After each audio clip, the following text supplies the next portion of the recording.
arkadaşlar? Nasılsınız? Allah yolunuzu açık etsin. Allah ayağınıza taş değdirmesin. Siz bizim gururumuzsunuz.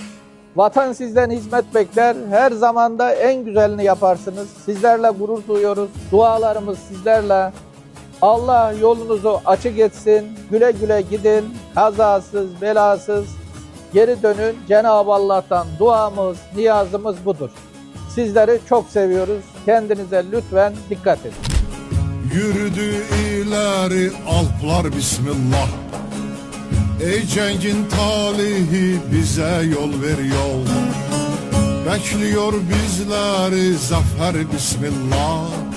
Ey cengin talihi bize yol ver yol. Bekliyor bizleri zafer bismillah.